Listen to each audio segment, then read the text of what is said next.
All right, y'all, what's going on? Goofy Rexy here, and hope everybody is doing well. And wanted to talk about Magik. So, of course, we know Magik is coming to Marvel Strike Force. Not going to go through the kit here in this video, but wanted to kind of do a little bit more of a reaction, sort of first impressions here on Magik. And I will say this, like, I'm excited that she's coming to the game. Y'all know me, man. If you follow the channel, you guys know how I feel about X-Men characters, mutant characters.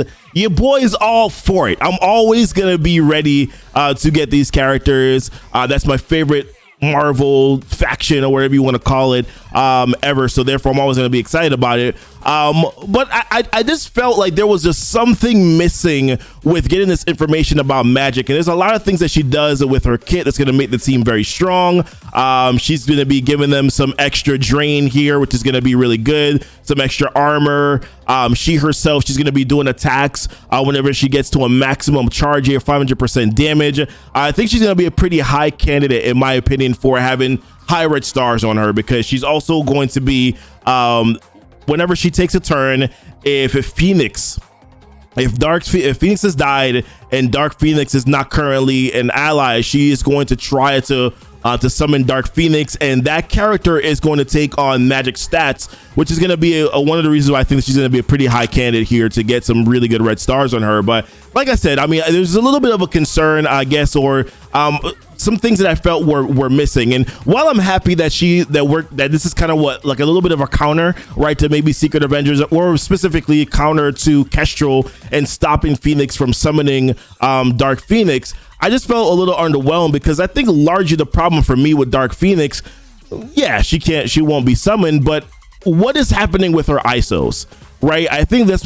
some of the questions that I've been seeing so far is, hey man, great, I'm happy that Phoenix is going to finally be able to be summoned whenever she takes the field, and or whenever she takes a turn and Dark Phoenix is not there because Kestrel blocked it. That's going to be great. But at the same time, what's going on with Dark Phoenix and her ISOs? Is she ever going to get some sort of a reward that's going to allow her to be able to keep the ISO class and then keep the ISO function? And it has a little bit of a concern too, because technically, if Magik is going to be summoning Dark Phoenix, that's also a summon, right? So I'm assuming that they've worked out the mechanics somehow that Kestrel is going to be able to take a turn before she blocks the summon from Magik too. So we're gonna have to see how that works in the video, but I don't want to complicate that anymore. But that's one of the things I thought about. I'm like, the Phoenix summon is great, but what about these ISOs? Are they gonna change the mechanic somehow where she's actually going to be able to benefit from these ISOs? Because otherwise she's taking on the stats of Magik. She's not really going to be your Dark Phoenix stats. So I don't know. It's just kind of something that I'm very curious about.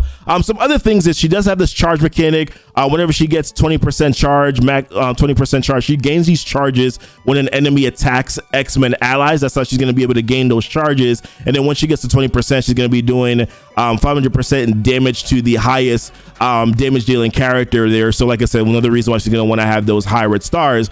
But in regards to charges, she also, with her special ability, she's giving these charges as well to other characters. So she's applying 10 charge up to a maximum of 20 to self and all chargeable uncanny X-Men allies. So this, of course, brings back in Storm as a highlighted character here and being able to be used on a team. And they mentioned that in the blog post that Storm and, of course, Cyclops, they're going to be characters now that are going to be getting these charges. They're going to be able to pop their ults a little bit quicker here. And that's a good thing, right? I do like that Cyclops is going to be able to get to that maximum 20 charges a little bit quicker.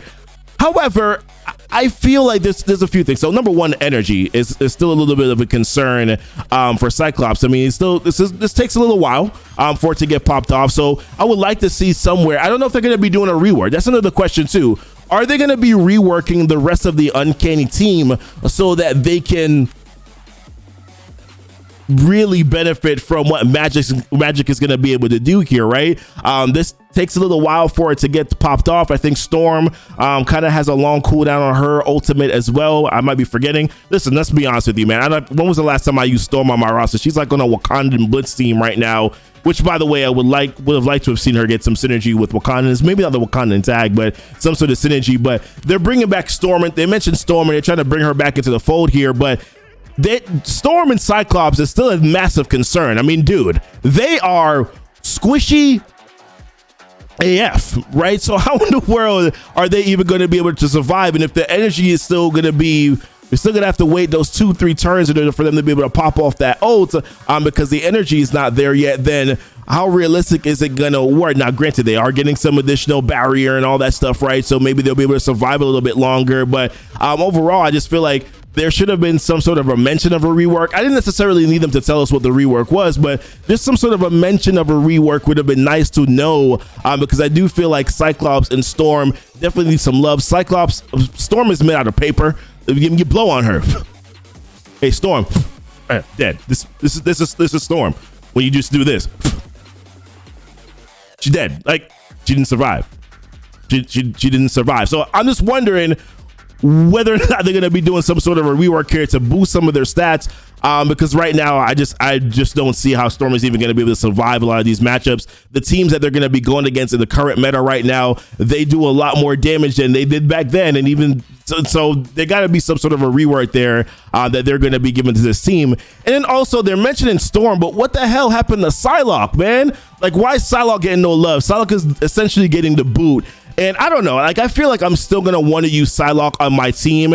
And the reason why I feel like I'm going to want to use Psylocke is because I feel like she's still a very good utility, uncanny X-Men character. There's a lot of things that she does in her kit that I find to be very helpful for the team. Being able to clear buffs off your allies, off your team, with her ultimate ability, and then transition it over to one of the enemy allies, enemy characters.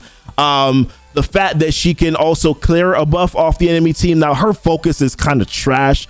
It's really poop to be able to clear those positive effects off the enemy team. But every now and again, I can get her to clear a taunt, especially considering that Cyclops is usually the one that puts the taunt on the character. Yeah, that's a whole separate conversation for a different time. But sometimes I have to use it to clear a taunt off because Cyclops put a taunt on, or somebody has a taunt that doesn't need to have a taunt. But either way, like, whatever. And of course, whenever they get below 50% health, she can apply the evade as well to the team, which gives them an opportunity for them to survive a little bit longer. So I don't know, man. I feel some type of way that maybe Psylocke is getting a little bit of a boot on this team. And it just feels weird too, because they also just put this offer in the store like not too. Is it still there? It might still be there for all I know. There was an offer in the store for the Red Star draft, right? It's still there with Psylocke here. So I'm surprised that Psylocke is not a part of this as well. I don't know. There probably players are still going to be using Psylocke. I know I'm probably going to try to see if I can push to still have Psylocke as a part of the rotation on the Uncanny team, because I still do think that she provides a solid value for,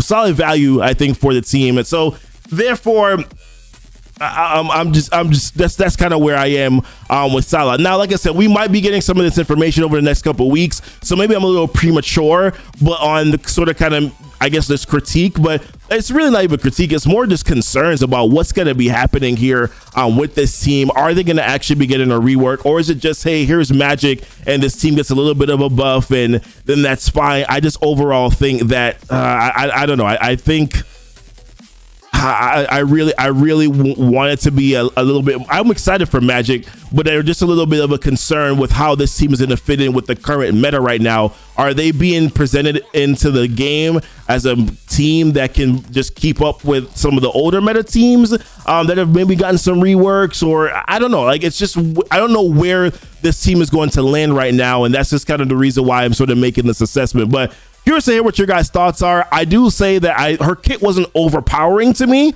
And I actually think that that's a good thing, because I feel like the power leap has been insane. So the fact that Magik is not like this overpowered team for me right now, I feel like is okay. I feel like that's an okay thing, and I'm at least ready to not cast judgment where that is concerned. But curious to know what your guys' thoughts are. Do you have any concerns about this team? How do you feel about Magik? I will say this: she looks really good, right? She looks really good with that big old sword. She looks phenomenal here, I'm pretty happy about her coming to the game. But overall, like I said, just a little concerned about what else they're going to be doing as well with this team. How are they going to buff them? How are they going to make them stronger? Things of that nature. But appreciate you guys watching the video. Thank you guys so much. Until next time, y'all be blessed and y'all be safe.